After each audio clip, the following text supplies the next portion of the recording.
This is a fan-generated show. If you'd like to support us, please go to jamieglazov.com. Also, don't forget to subscribe to our new Rumble channel. All your support is greatly appreciated. Hello, ladies and gentlemen. I'm thrilled to announce the release of my new book, Obama's True Legacy, How He Transformed America. There's a reason why Mike Huckabee calls it a ferocious and chilling read. Order it now at Amazon.com or at FrontPageMag.com. I'm going to introduce Jamie, and I'm going to make it brief. I want Jamie to do the talking and not me, but I wanted to say something kind of different than the usual. You know, I could read his bio. You could all kind of read the jacket of the book and get an idea of Jamie's background, but he's an extraordinary individual, and then I'll have something kind of special to say, but he's got a PhD. He's a best-selling author. He's written a number of books, 2 bestsellers. United in Hate, I think, is the best book ever written on the unity of the left and radical Islam. It's a fabulous, fabulous book. This book that we have for sale today on Barack Obama, he edited the book, and a lot of you probably will not be totally shocked by many of the findings in the book.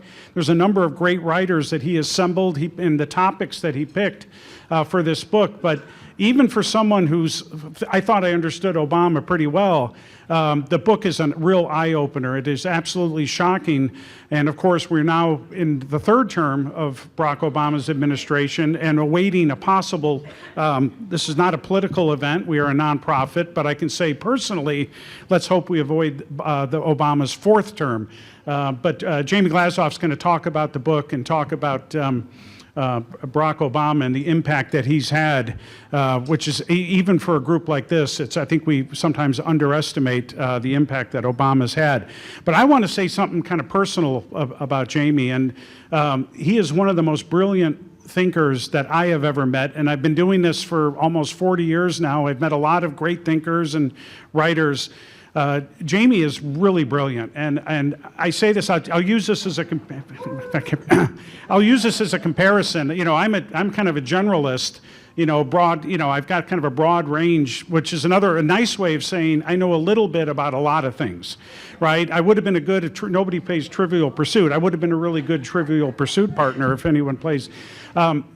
Jamie goes really deep into some very specific topics, and that is really important, and that is understanding the left, understanding Islam, understanding politics, religion, and philosophy. I don't know anyone who's got the in depth of that range of topics.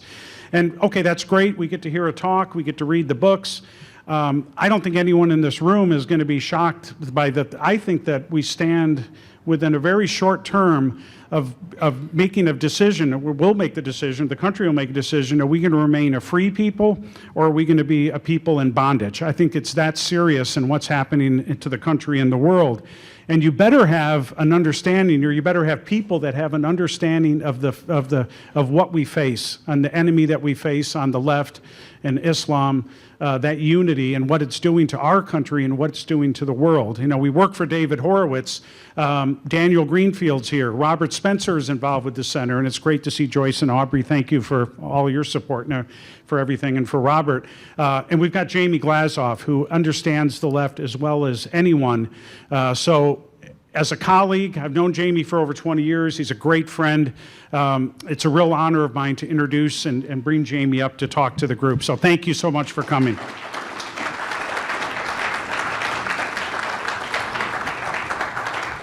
Really, really appreciate it. We just have a few in-house matters first. Sometimes in life, something that touches all of us are very inspiring personal stories of,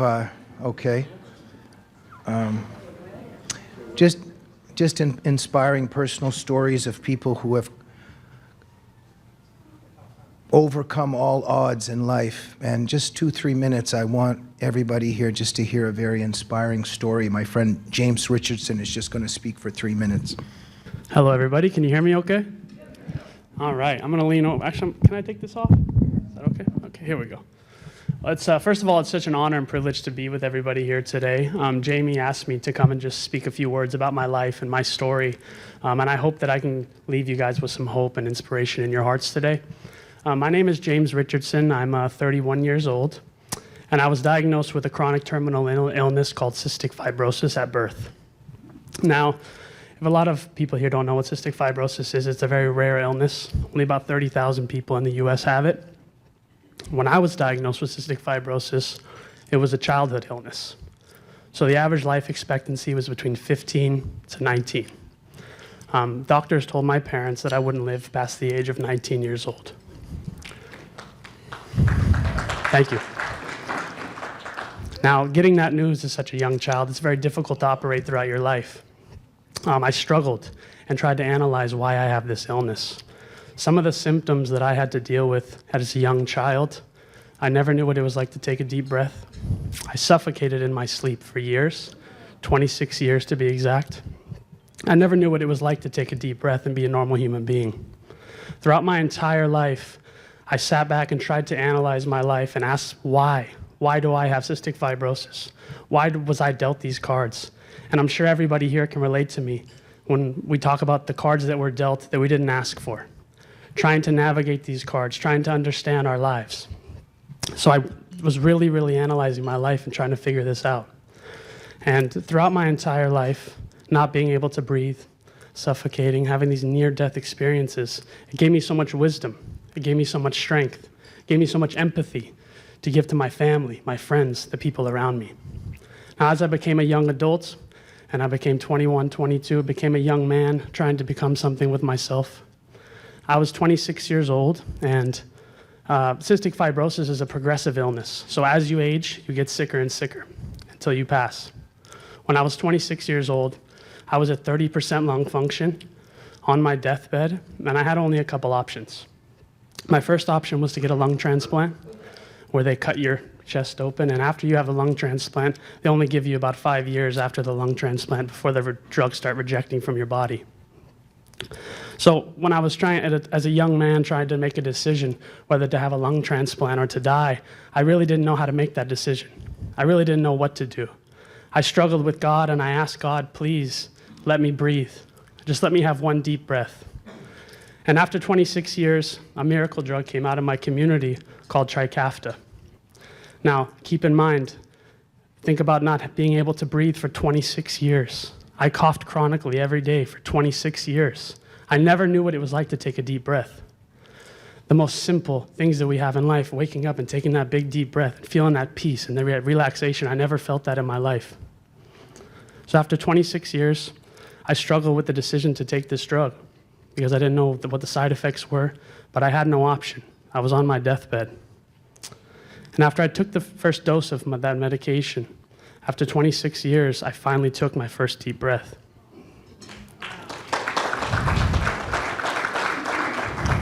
Now, I stand in front of you here today as a 31-year-old man, given 19 years to live and a hopeless life from when I was born. But I'm here to tell you that no matter what happens in your life, the darkness that we go through, and we're all going to experience that as a part of life, but never give up, never lose hope. I really appreciate everybody here listening to me tonight, and God bless you and God bless America. Thank you so much. The medical community told James a lot of things, and he didn't listen to most of it. They also told him he'd never build muscle and a million things, but he's overcome a million odds. I feel a little bit strange standing in an auditorium speaking when Larry Elder is in the room. Because I don't think I should be talking, Larry should be talking. And just what a great individual Larry is, and has always... I also just want to say, just on a personal note, as all of you know, sometimes the closest people around us are not helping us too much and maybe even trying to sabotage us a little bit in life. And there's this man called Larry Elder that just keeps tweeting about my events and promoting my show, and I'm just so grateful to you, Larry. We're never probably going to get to meet tonight to talk about Obama, but I just thought it would be very fitting if Larry Elder came up and just spoke for a minute or 2 minutes about why Obama's important.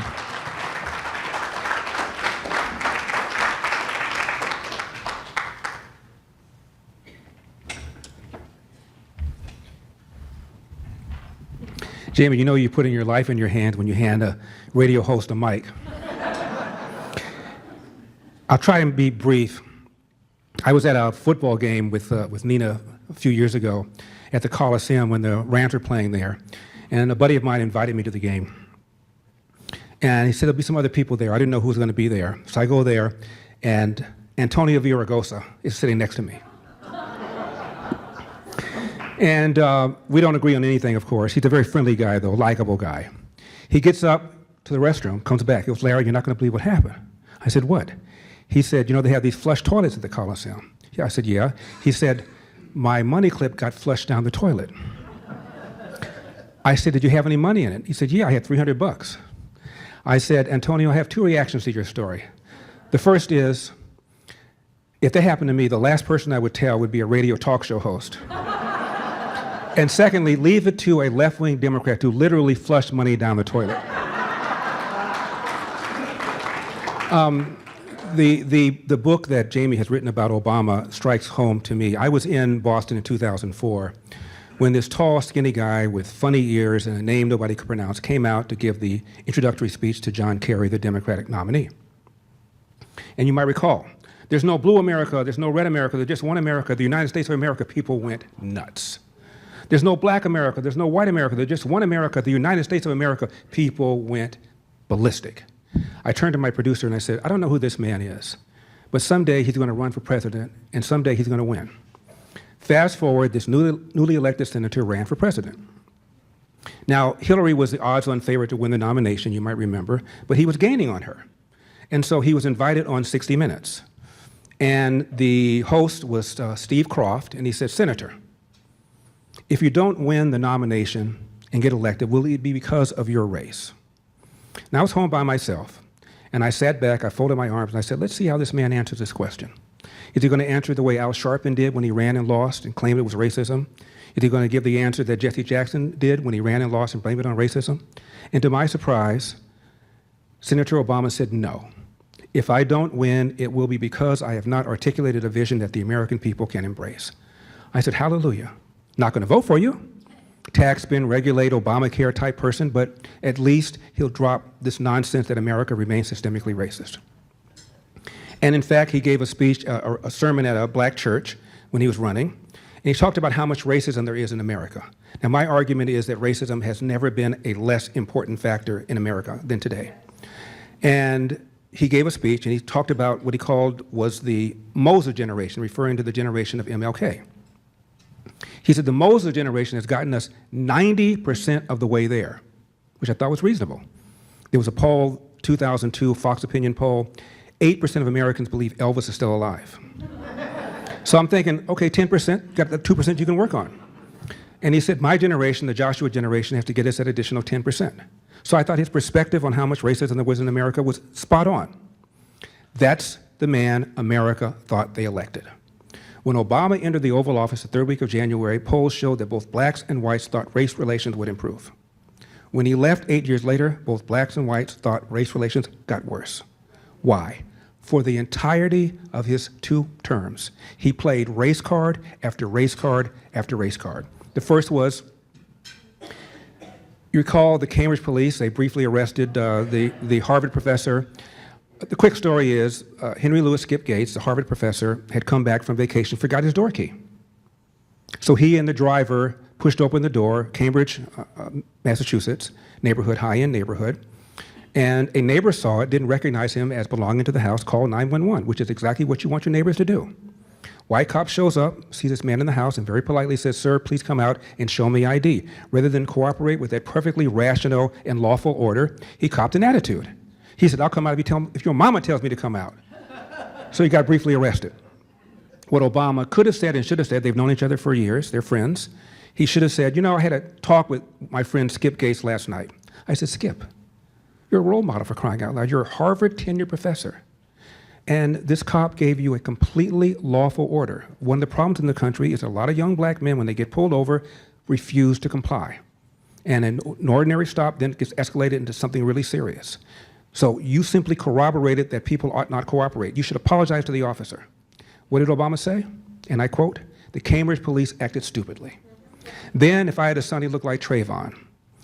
Then he invoked Ferguson, which was a complete fraud. Michael Brown did not have his hands up, did not say don't shoot, but Obama mentioned it at his speech before the United Nations and said, we have our own problem. We have a place called Ferguson. He embraced Black Lives Matter, which on their website attacked the nuclear family. It was founded by trained Marxists who wanted to dethrone God and, of course, oppose capitalism. He had outsharpened to the White House over 70 times. And he did exactly the opposite of what America thought he was going to do when they hired him. He walked into the Oval Office, he had a 70% approval rating. The man got elected with 52%. How do you walk into the Oval Office before you sign an executive order and all of a sudden your approval is at 70%? Because so many people who didn't vote for him nevertheless said, you know what, at least, at the very least, he's going to bury put the fork in the notion that America remains systemically racist. And he did just the opposite. So he made things worse and he's continuing to make things worse. We got off the track in terms of the civil rights movement when people began from demanding equal rights to demanding equal results. And Obama is all about equal results, DEI, all this nonsense. So I often wonder how the man sleeps at night. And I'm sure that your book answers that question. Thank you.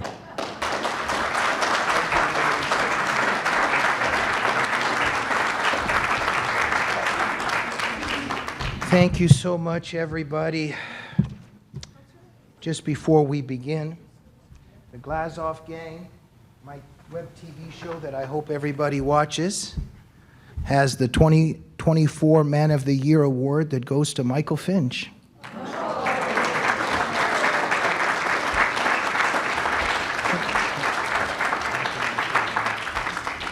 Please don't drink it during the talk. I always want to thank my producer, Annie Cyrus, that has made the Glazov Gang possible.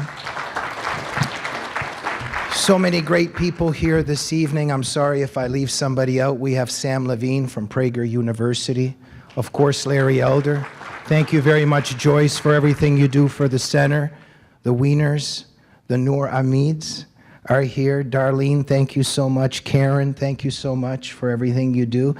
And Diane Zinn actually used to battle the issue of jihad on the streets of California, so thank you for your bravery. Very close to how I want to start this evening is something Larry was referring to. It doesn't matter what religion you are. It doesn't matter what race you are. It doesn't matter who you love. It doesn't matter if it's red states or blue states, hope and change. Come on up. Let's hold hands. We'll put the swords down and turn them into plowshares. It's very, very alluring. It's very, very hypnotic. But not for me, not for my family. Because whenever I hear that leftist rhetoric, and it's very hypnotic, very alluring, it calls you. But that's the rhetoric that killed millions and millions of my people and killed killed family members of mine. So I dedicated my life to trying to understand what is this message? How does it come so dressed up in something so apparently beautiful, and yet we know that Barack Obama was the expert at this message because you listened to his speeches and how hypnotic they were, but it leads to what's inside this book.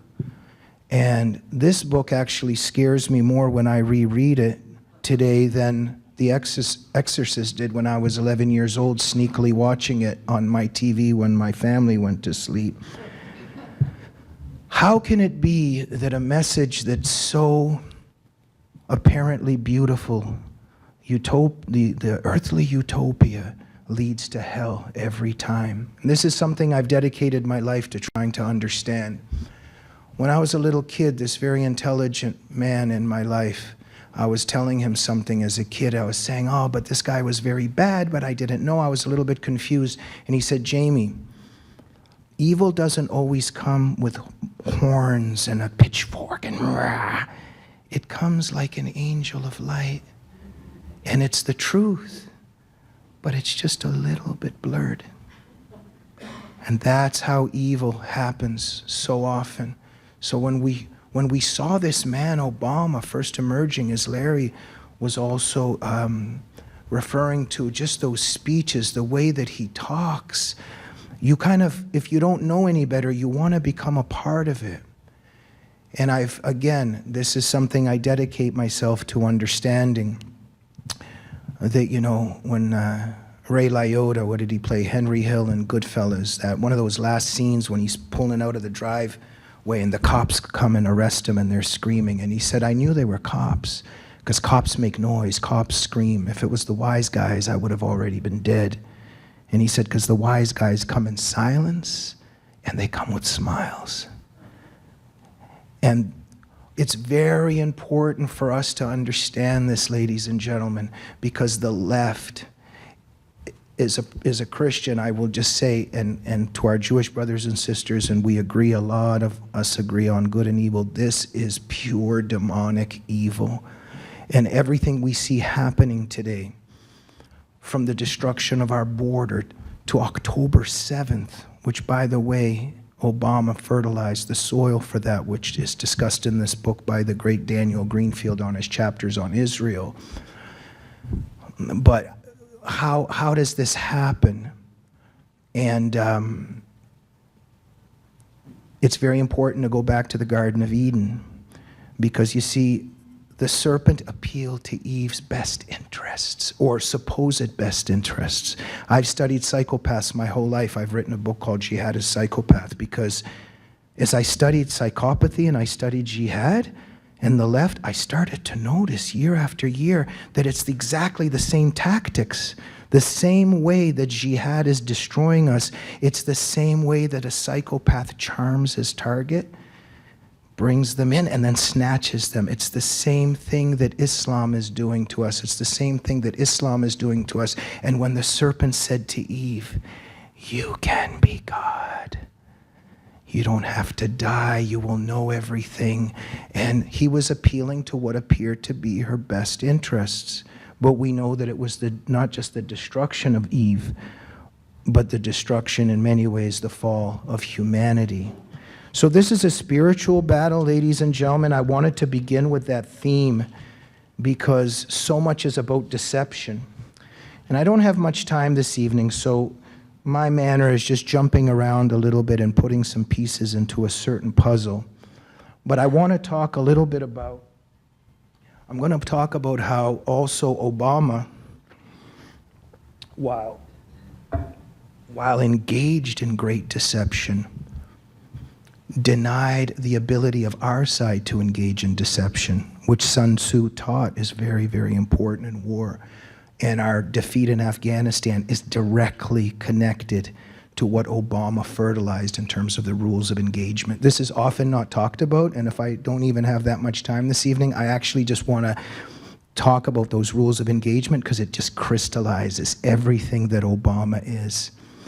But before I get to that, just a few little things I want to begin. If I don't get to a lot, just some things that I always thought about. The untouchability of Obama, it's very interesting. Even in the left, a lot of people can be criticized. Many, many people can be criticized, but Obama can't be criticized. On our side, a lot of people refrain from criticizing Obama. There's something about the untouchability of Obama that I've thought a lot about. And I have 3 prizes here this evening to people, so keep listening because you might win one. But I'm going to ask a couple questions during my little talk. So I want to begin with the shroud of secrecy. Now, this kind of explains everything about Obama and his untouchability. My dad, you could just ask my dad, hey, what was your spiritual journey? What was your religious odyssey? My dad would go, oh, you want to, oh, okay. I was born in the atheist Soviet Union and raised an atheist, but I was, felt a calling, and I studied Judaism, and then I studied Buddhism, and then I studied Taoism, and then I studied et cetera, and then I came to Jesus Christ. And I was in the Russian Orthodox Church for a while, but I found the truth in the Catholic Church. My dad would just very openly just discuss his religious journey. Have you ever seen a documentary on Obama's religious journey? So this kind of crystallizes everything here. So Dr. Daniel Pipes has crystallized Obama's Muslim youth. This is not up for debate. Obama was Muslim when he was young. Not even saying anything was wrong with that. I'm just saying it's a fact. Daniel Pipes has documented this. You can go study it. It's documented. He's Muslim in his youth. Then all of a sudden he's in let's just go down the timeline. Then he's in this church with Jeremiah Wright talking about being a Christian or something. So my question is, when was the conversion moment? Why has that never been asked? Why did not one journalist ever ask this basic question? You were a Muslim, now you're supposedly a Christian. Tell us about this. We're doing a documentary. It would just be static on the screen. It would just be a blank slate. We don't know anything, and also nobody's ever asked. I find that fascinating. We've got Anderson Cooper. He's really trying to get to the bottom. If Trump wore a condom with Stormy Daniels, did he wear a condom or not? And how big is his penis? And I'm sorry if we need to keep this PG, and I'm not saying, I know that Anderson Cooper was asking part of that, but there were others that were talking about the other stuff, and all the journalists are really trying to get to the bottom of Stormy Daniels and the condoms, but why was this not asked?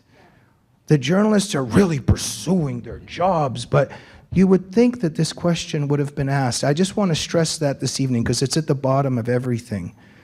Everything is sealed. There is so much we do not know because this guy is playing a joke, but a very, very cruel one. And so the joke turns into something very serious and deadly. In 2009, this guy travels to Egypt, okay? And he gives a speech in Cairo. And can somebody please tell me who was in the front 2 rows? Muslim Brotherhood. Who said that? I did. And he said, I quote, no single nation should pick and choose which nations can have nuclear weapons. I confronted James. Yeah, but don't keep it. Don't keep it. You have to give it to him. Okay? All right. Okay. I confronted James Sullivan with that. And Means it's dangerous to let anybody talk around here. Okay. So. Sullivan denied Obama said it, implied I was crazy and a liar. But the other panelist, Brett Stevens, Okay. transitioning to the Wall Street Journal's New York Times. Okay, give the bottle back. This is. Thank you very much. Thank you very much. Ladies and gentlemen, President Mubarak wouldn't even attend the talk. Do you know who the Muslim Brotherhood are? I have a lot to talk about this evening. Look it up. Daniel Greenfield documents in 2 chapters of this book, Obama unleashed the Muslim Brotherhood. And when you unleash the Muslim Brotherhood, you unleash Hamas. And October 7th lies on the doorstep of Obama, and his hands are drenched in blood. Just mind-boggling when I was reading Stephen Coughlin's work. I mean, he's just a great scholar, great man. The book is called Catastrophic Failure, just a must-read. And we try to do it here in our book with all these great authors, but it's just very important to stress. Under Obama, the U.S. government started to be advised by the Muslim Brotherhood. Their advisors were the Muslim Brotherhood. So imagine during the Cold War that we're fighting the KGB, but we're getting KGB advisors telling us what to do. All intelligence material was just scrubbed of any references to Islam and to jihad. So think about this. Imagine you're fighting communism and you're an intelligence agency and the intelligence agent and you're in the FBI and CIA and there's nothing in here about communism or anything to do with Marxism. The Tsarnaev brothers, they were brought in, and other potential jihadists. These are really scary stories. All of this could have been stopped, but the authorities were not allowed to ask. When you bring in the Tsarnaev brothers or other jihadists or potential jihadists, the intelligence agents in our country, because of Obama, have to go, so do you like strawberry ice cream or chocolate? Do you like the Boston Red Sox? They're not allowed to ask, do you believe in Sharia law? Do you believe in Surahs 9:5 literally? Do you think the unbelievers should be beheaded? All of this is not allowed to be asked. And this, it lies at the doorstep of Obama. Please keep this in mind. This is very crucial to understand, because all of our information, the way that we were allowed to fight, it was all scrubbed out. And so we were left defenseless. There's something about personal relations too. Victor, the first time I heard this, 'cause, some things I miss, many things I miss in life. Victor Davis Hanson said something at one of our events. Just afterwards, we were all talking, and it really struck me. So personal relations mean a lot. In 2010, Netanyahu was visiting at the White House. And Obama doesn't like what, obviously he didn't like Netanyahu, but he didn't like how Netanyahu wasn't going along with what Obama wanted to do with settlements. And so they were talking and talking, and then Obama said, yeah, just sit over here and wait. I'm going to go have dinner with my family. Obama goes and has dinner with his family, making Netanyahu sit there waiting for him. If I was even going to talk about anything tonight, it would just be that. This is the mark of a person, and it reveals to you what's in his heart. It reveals to you what's in his mind. He hates Jews. He hates Israel. Is it a coincidence that all this money they were pouring into the Palestinian Authority? The Palestinian Authority has a martyrs fund. They have a pay for slave program. They give money to families who had jihadists kill themselves along with Jewish people. They give money. The PA has funds going to the terrorists that survived there in prison in Israel, and to their families. Why would you give money to an entity like this? Because you want Jews to die. And that's really what's in Obama's heart. And he solidified all of this. And wonder why this is all happening in his third term. Little examples of what a man is in his heart and in his mind. Very early in the administration. Obama, what do you think about American exceptionalism? For somebody like me, we escaped the Soviet Union. We come from a country where, they killed so many members of my family. They killed millions of our people. The Gulag Archipelago, it's just a hellhole. And I love America. What a gift to live in the United States of America. And American exceptionalism.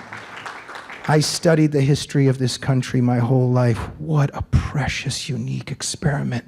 The shining city upon a hill that's divinely inspired. Individual rights, the sacredness of every individual, how our rights are interconnected with our Creator, how this country was built on our revolution, what our revolution means. Read the historian Bernard Bailyn that really sets this all out. Just what a beautiful story, the right to pursue happiness and how that's interconnected with our Creator. And Obama's asked, there's never been an experiment like this on the face of the earth. The millions and millions and hundreds of millions of people that this American exceptionalism has given freedom and affluence to, not just in America, but in the rest of the world. And they say to Obama, what do you think about American exceptionalism? Oh, well, America's exceptional, just like the Greeks think they're exceptionable, just like the British think that they're exceptionable. And this isn't a coincidence. It just wasn't off the top of his head. He has cunningly thought about this his whole life. It's a very condescending, flippant comment, but it's throwing mud on something very divine and very precious. And it was a sign of things to come, of how he had set out to destroy this country. And again, I'm going to mention Victor Davis Hanson because, man, he's something else. But he had made a great point. He made a great point. Obama's success is because of American exceptionalism. There couldn't have been an Obama in Asia or in Africa or in Europe on many, many levels in terms of who he ended up being. it's because of American exceptionalism that Obama became who he was, but he was denigrating and insulting the very beautiful reality that had given him success and given him his stature. So there's also quite a mystery there, and I want to say that there's a death wish inside of the left, and it's very interconnected with the fact that Obama rejected and made fun of a reality that had given him his own success.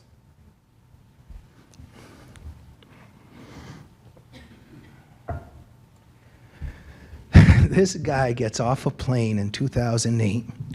Oh, he's reading this book. Oh, he's got his finger in there. Oh, oh, oh, oh, oh. He's on the tarmac. Oh, oh, oh, look, he's at this place right here. Oh. What's the title of the book? Fareed Zakaria's The Post-American World. Very interesting. He really wants everybody to know that he's reading that book. You know what's in this book? It's the prophecy and prediction of the post-American world. And Obama's reading it and wants everybody to know that he's reading it because it was a prophecy, because that was the blueprint for him. And he was telling everybody, if it's not happening fast enough, I'll make it happen. So, imagine sending your son off to war. How much would you love your son if you send him off to war? Oh, just a second, Johnny, here's a blindfold. Let me tie your hands behind your back. Go ahead, kiddo, good luck. Who would do that to their son? Who would do that to anybody you love? Was this covered? Like, does anybody even know about this? Most people I talk to about this simply have no idea. The counterinsurgency strategy, it was called COIN, implemented by Obama in 2009. The rules of engagement in Afghanistan. Can somebody tell me one of these rules? Yes, sir. You can't shoot first. Huh? You can't shoot Yeah, first. thank you, Aaron. Aaron Schuster, ladies and gentlemen.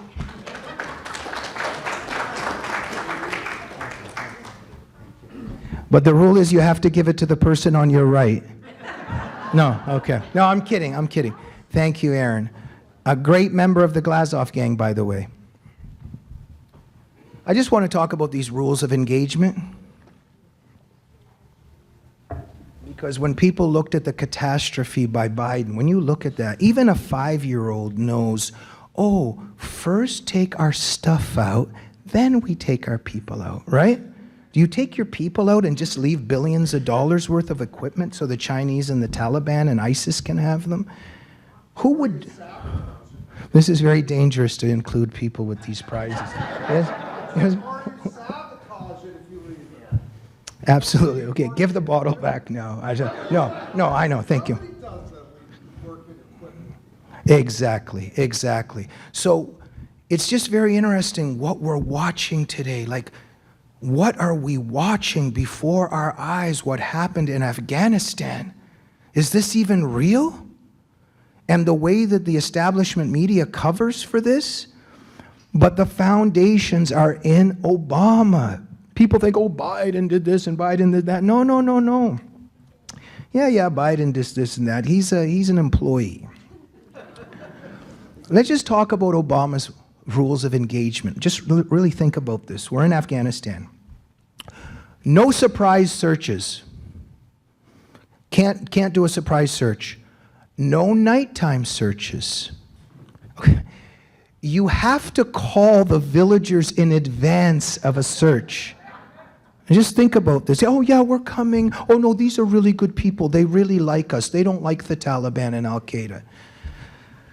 Okay, so you have to call in advance. You can't come at nighttime. You can't do a surprise.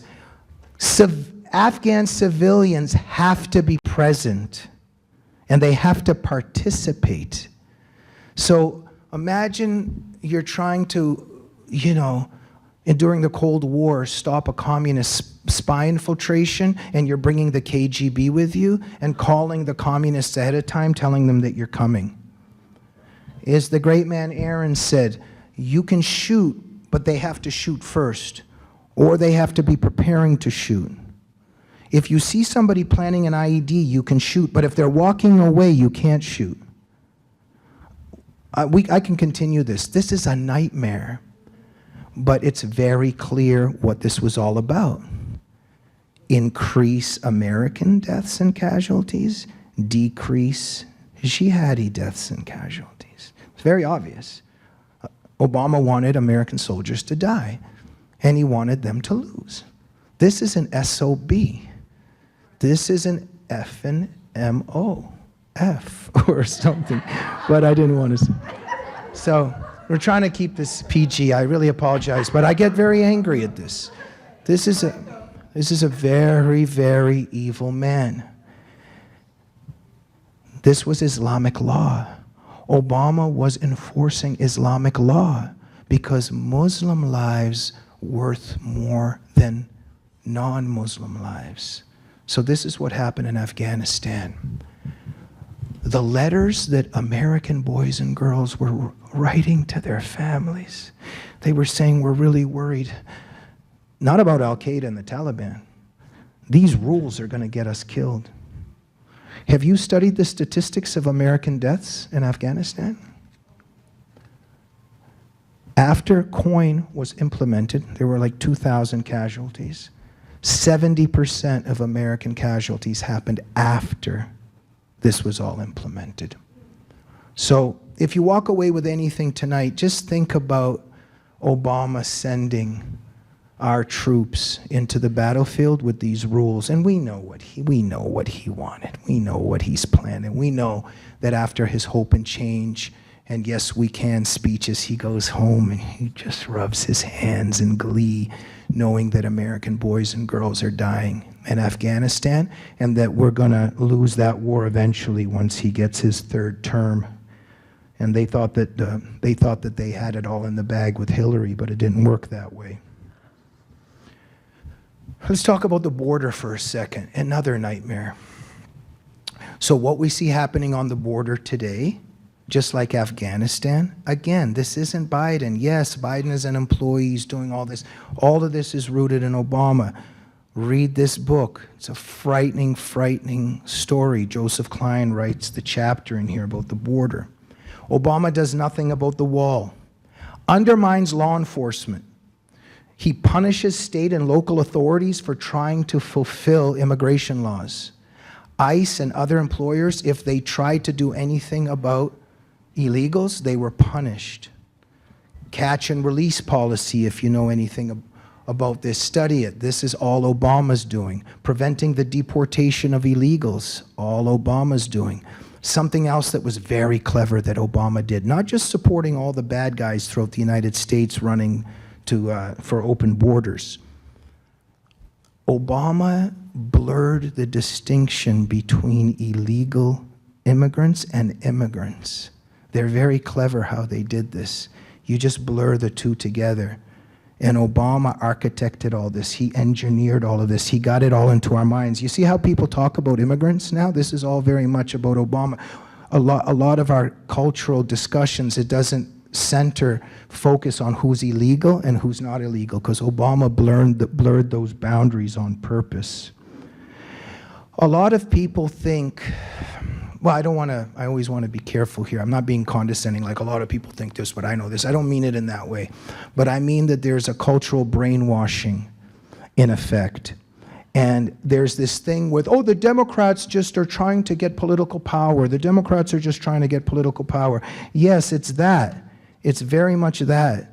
But more importantly, they're trying to destroy the nation. It's very, very important for them to destroy this country, not just to gain political power, but the two go together. So the other day, just an excruciating video on Twitter, I caught it, just taking this lady in Iran, she's not wearing the headpiece properly, and they grabbed her and they threw her into a van, and it's just heart-wrenching when you think about what's going to happen to her. What they did to Mahsa Amini, what they do to the Iranian people, what they do to the Iranian women. It's a nightmare. This is such a savage regime that's torturing and brutalizing its people. And the Iranian people were rising up. They were rising up. They rose up under Obama. They're rising up till this day. But whose side is Obama and Biden on? They take the side of the mullahs. How can you possibly do this? And I just want to stress the Iran nuclear deal. Obama went out of his way to make sure that they can get their nuclear program. These are the killers of Americans and Israelis and the torturers of their own people. He makes sure that they can keep their nuclear program. He gave the Iranians, the mullahs, the right to self-inspect. This is just unprecedented. And illegally transferred about $1.7 billion to the regime. Where do you think that that money goes to? And we know that a lot of that money goes to Hamas. Just with the little time left, just want to stress the Israel factor.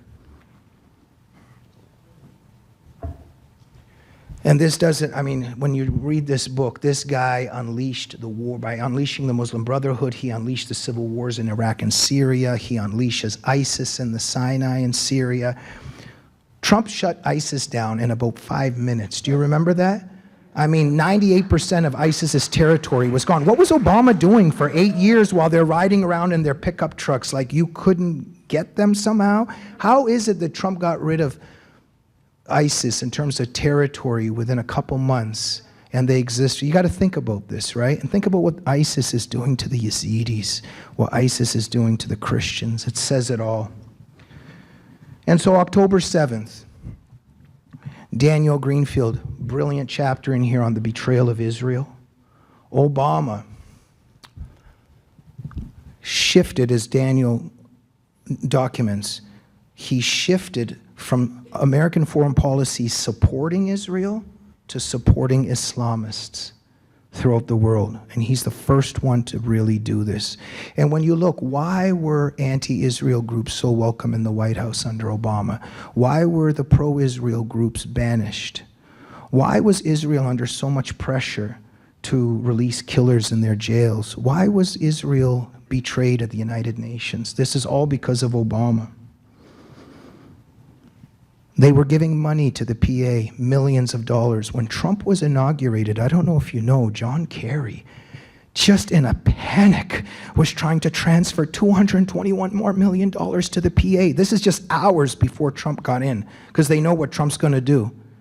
And they're just channeling money to the PA. We got to get money into that Pay for Slay program. We got to get money into that Martyrs Fund. We got to keep killing Jews. Please don't mistake this. This isn't just, O'Reilly used to always get on my nerves. Oh, why are we doing this? Why is Obama doing this? Why is Obama doing this? Just invite Daniel Greenfield on the show and he'll explain it to you. Like, they hate America. They hate Israel. They're Jew haters. These are evil, monstrous people.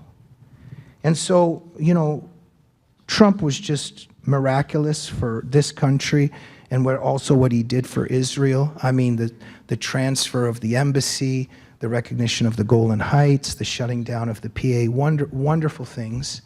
And Biden just brings it all back. He brings it all back. And I'm going to wrap up. I have another couple hours to speak. I kind of wanted just to end on a personal note here, that we're in a lot of darkness. This is a very dark time. I think we have to lean on our faith. And we're facing quite a turning point in our country. But I wanted to end a little bit on personal hope, and sometimes where we dig down deep on a personal level and on a spiritual level in our battle. And it's got something to do with how our discussion began today with James's very inspiring story.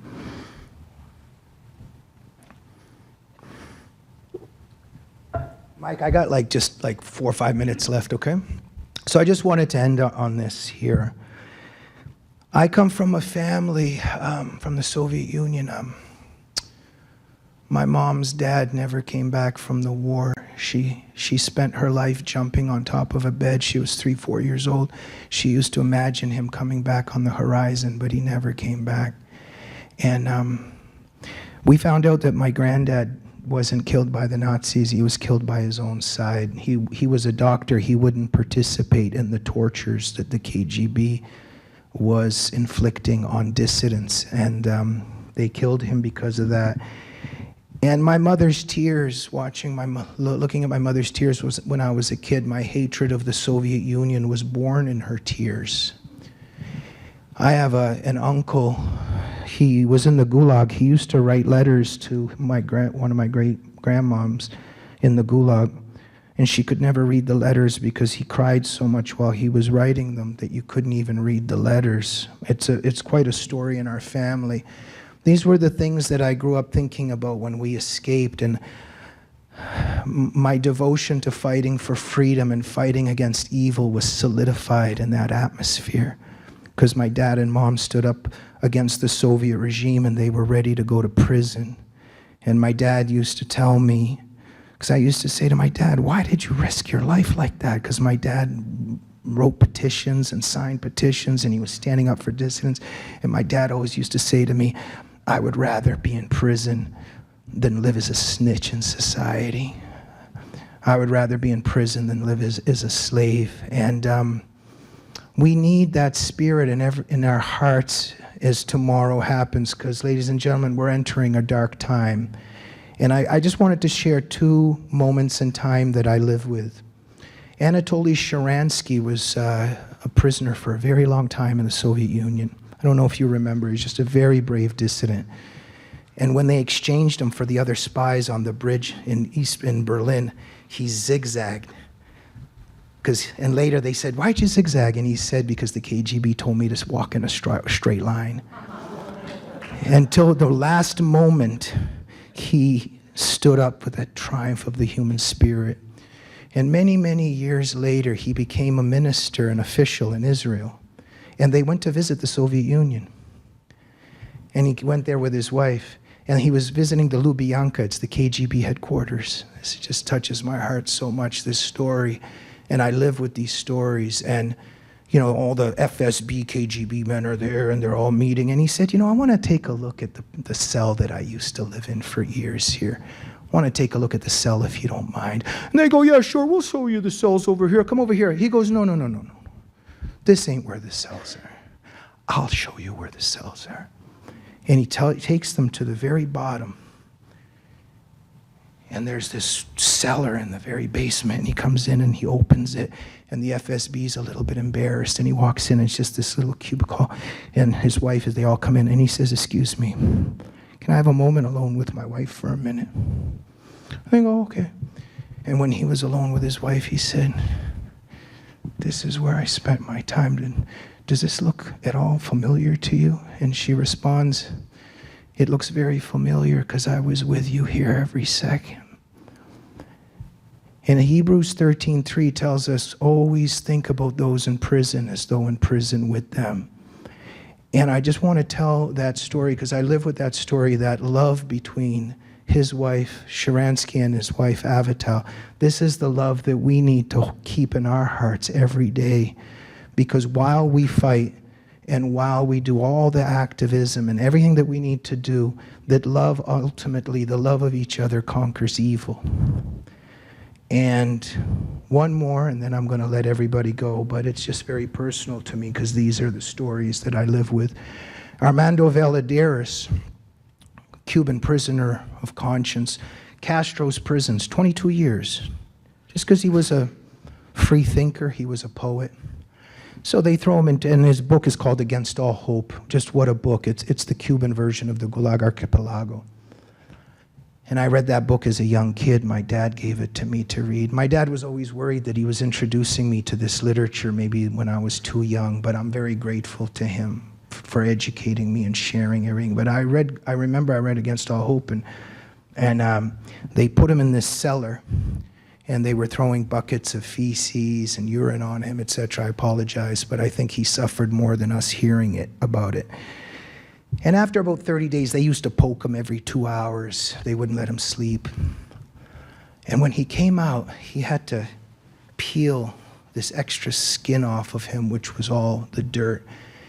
And these Castro devils said to him, we have 2 letters for you. one from your mother and one from your sister, but you can only have one. And Armando says, okay, I'll take this one.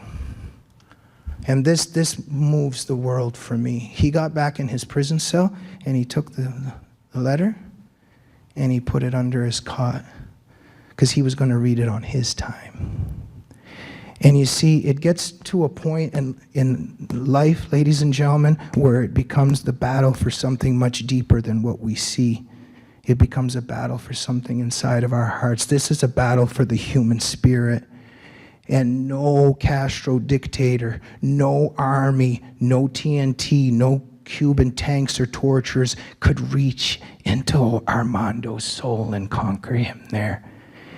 And if we keep that spirit alive of Armando Valladares and the love between Natan and his wife, we will persevere and we will prevail. Thank you very much. Okay, looking at the sequence of events that's been going on during the Biden administration with the pullout in Afghanistan, which really weakened the spirit of many of the soldiers, and then follow that with the whole wokeism, which basically split the military into, or sent it into a turmoil with all the issues that are faced. And then now they started pushing a lot of the arms into Ukraine, and many of the arms are getting depleted, and they're old, and now they're moving towards electric tanks, which are pushing there and so on. It seems to me there is a plan to completely defang and destroy the US military, and now we are seeing submarines from Russia right on our borders. Can you comment on that?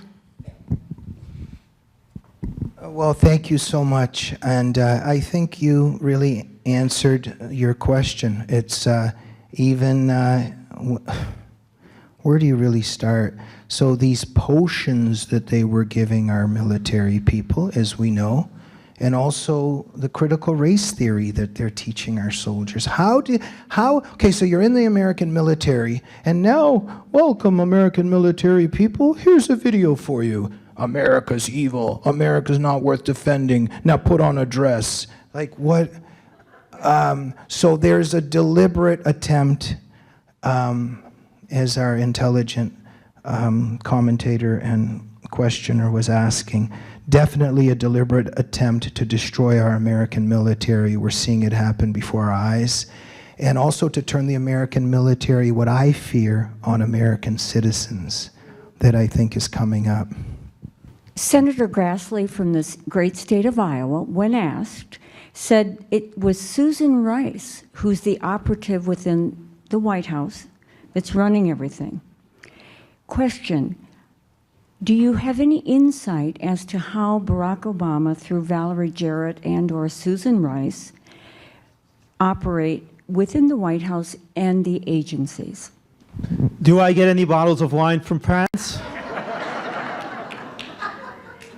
The role that a presidential administration plays is it incubates a whole generation of political operatives and staffers, and then they go out like a cancer and they infect other organizations. Eventually they get back in the White House and they reinfect that White House over again. You know, beyond Susan Rice, beyond Valerie Jarrett, they've created a whole generation of people who, some of whom were in their 20s, early 30s under Obama. These people are now dominant. They're in their 40s or 50s or 60s. They've trained other people after them who are now the young generation, and they've brought them right back into this administration. And the bad news is, if we don't secure the future of the country, these people are going to be right back into another future administration, perhaps under President AOC. So let's not let that happen. Did you have a question? Yeah. Okay, so what's the future look like? When's this rubber band going to snap? What's our summer going to look like between now and November? Could there be a civil war? Are people going to be tired? Is there going to be pushback? What's some thinking behind this? I wanted to ask Larry that too, by the way. Well, I can only ask that as well. It's very frightening. I think we're going to see a lot in the next 4, 5, 6 months.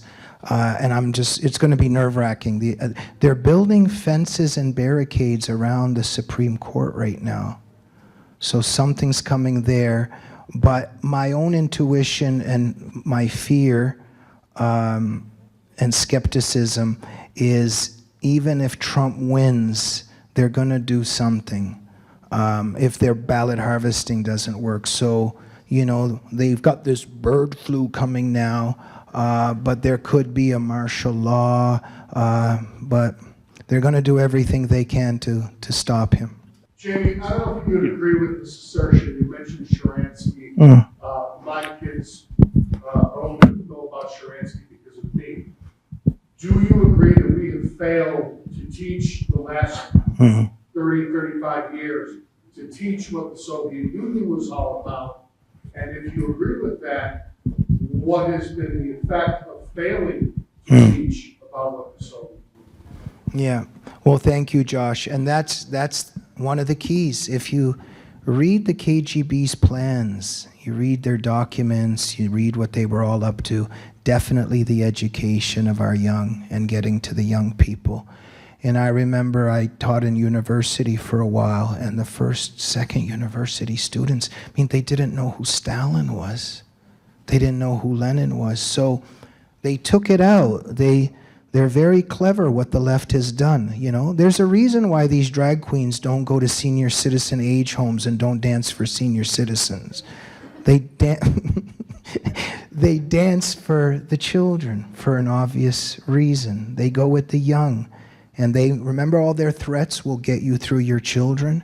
But absolutely, you would think, and this is very painful to my heart because of my family background, you would think that maybe we learned from what happened in the Soviet Union, that maybe we learned what happened in Mao's communist China, and nothing learned at all. Very, very ignorant generation, and something I study and dedicate myself to, just the appeal of this as well. So even recently we see those two women just bowing to Allah, oh, from the river to the sea, and then the person goes, it's a video going viral, he goes, so why are you out here again? And they go, oh, I don't know, what are we doing here again? It's very, very appealing.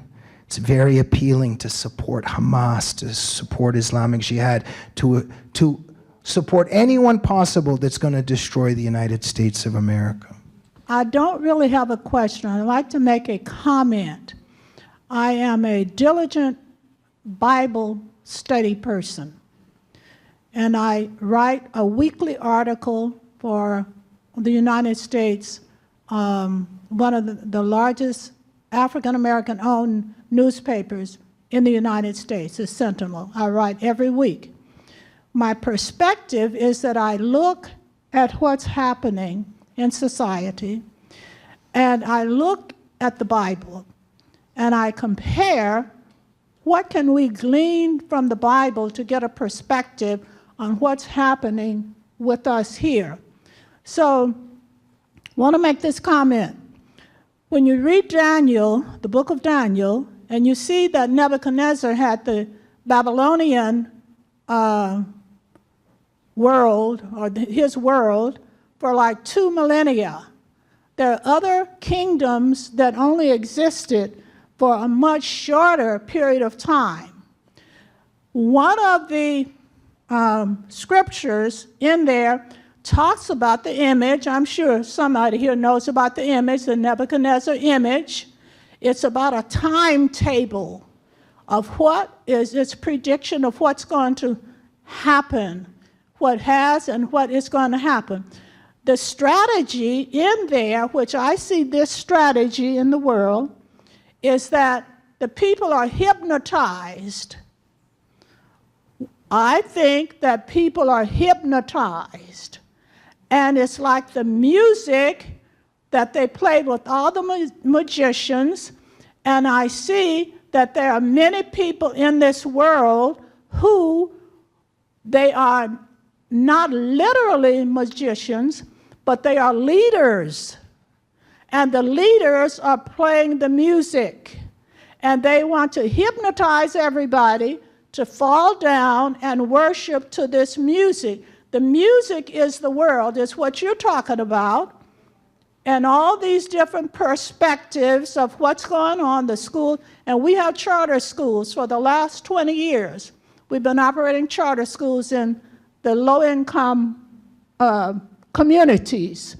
So I just wanted to share with you that what's going on is trying to get everybody, as many as who will give in to what's going on, like the schools, get them to fall into this pathway and get everybody hypnotized so that you don't, I hope I'm not sounding crazy, because I'm definitely not crazy, to see that I'm watching. I'm a watcher. I stand on the pinnacle and I look over and I look and see what all is going on. But I'm telling you that we are all, there is the attempt to subdue and to hypnotize all of us into what their way of thinking is, and they will not stop at anything to try to sway us all into the path where they want us to go. And I'm not going there. Sometimes somebody doesn't even have to ask a question, but it's the best one.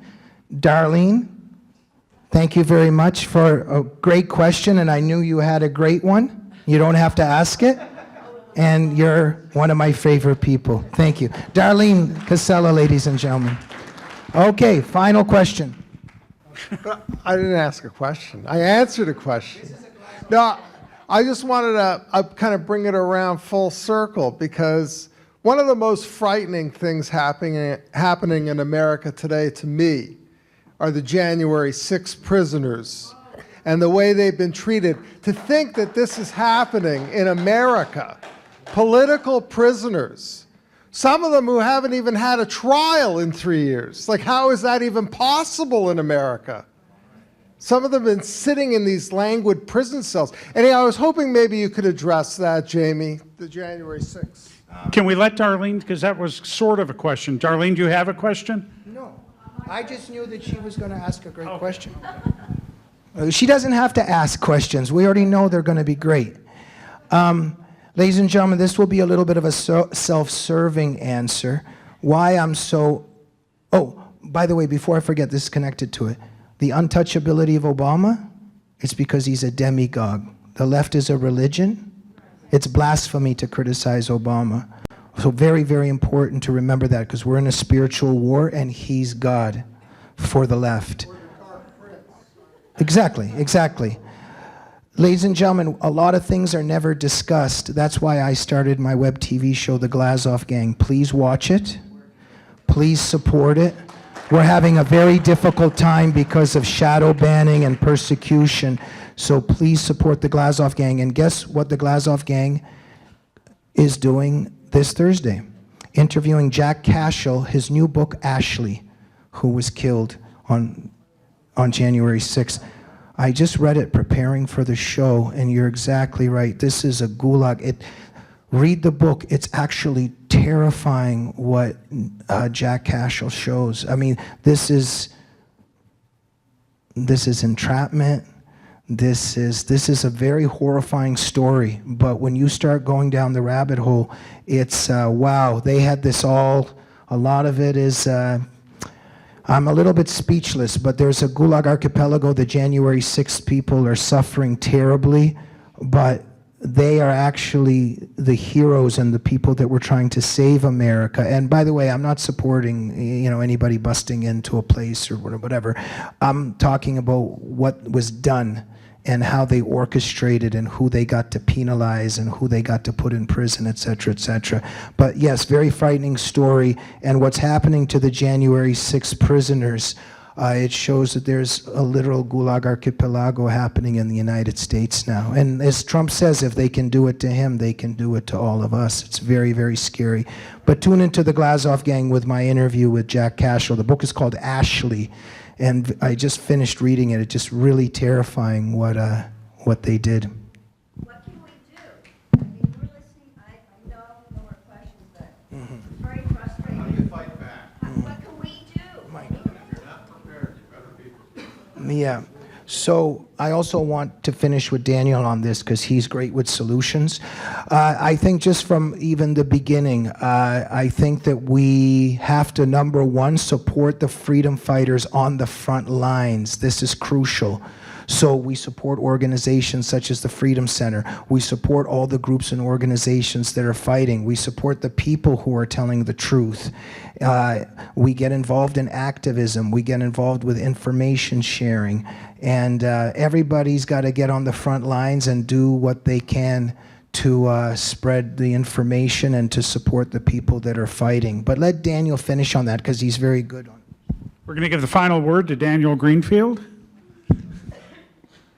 I think Jamie said it very well, but I think one of the most important things is do not accept the new normal. So often we are told, this is how it is now. Get with the program. Do not get with the program. That's the lesson that Jamie's parents, who were dissidents, would teach us. It's my mother was also a dissident in the Soviet Union, would teach us. It's the dissidents all around us, the people who were canceled, the people who were persecuted, the people who were terrorized, the people who faced real consequences would tell us, do not stop speaking out. Do not stop fighting back. Do whatever you can. There are good organizations out there. This happens to be one of them. But above all else, do not accept it as the new normal. Never accept it.